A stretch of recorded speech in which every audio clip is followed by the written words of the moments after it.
नमस्कार। जो हमारे माननीय लोक लाडले, जो हमेशा ही किसानों की एक जो गरीब मजदूर होता है उनके जो नेता कहलाते हैं, उनके मसीहा कहलाते हैं पप्पू यादव, उन्होंने जो हमारी भारत की 50% आबादी, आधी आबादी जो महिलाओं की है उन पर एक अभद्र टिप्पणी की है।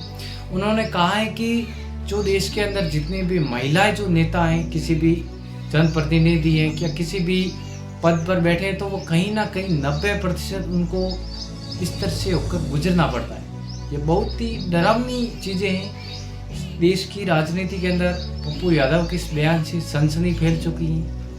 कांग्रेस पार्टी है, उन्होंने भी पप्पू यादव को नकार दिया है। उन्होंने कहा है कि हमारा कोई पप्पू यादव के साथ वास्ता भी नहीं है। अब देखिए कि आज के समय में अगर आप देश की 50% आबादी को अगर कोई इतना पुराना, इतना वरिष्ठ और इतने बड़े नेता अगर ऐसी टिप्पणी करते हैं तो वाकई में बहुत अशोभनीय है।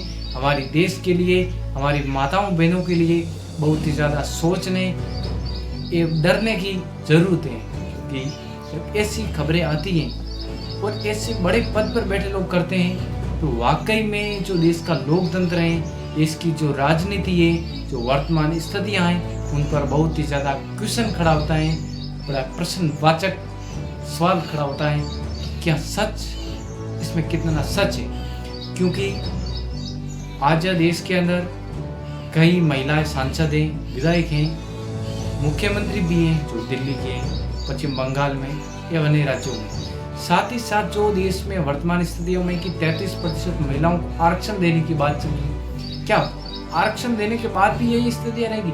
इससे भी पप्पू यादव से भी पहले एक महिला नेत्री ने, उन्होंने भी ये कहा है कि जो राजनीतिक परिवार से आते हैं उनके अलावा बाकी सभी महिलाओं को यहाँ से गुजरना पड़ता है। तो ये बहुत ही ज़्यादा सोचने की बात है। और रही बात पप्पू यादव को, मुझे नहीं लगता है कि ऐसी बात करनी चाहिए। अगर कोई चीज़ें हैं तो उनको दबाना चाहिए, क्योंकि उनके हिसाब से वे सही करने की कोशिश कर रहे थे कि उजागर करें, लेकिन इनसे उजागर नहीं होता है, बल्कि हमारी जो व्यवस्था है उस पर बहुत ही बड़ा सवाल खड़ा होता है। आप क्या कहना चाहते हो पप्पू यादव के बारे में? अपनी राय कमेंट बॉक्स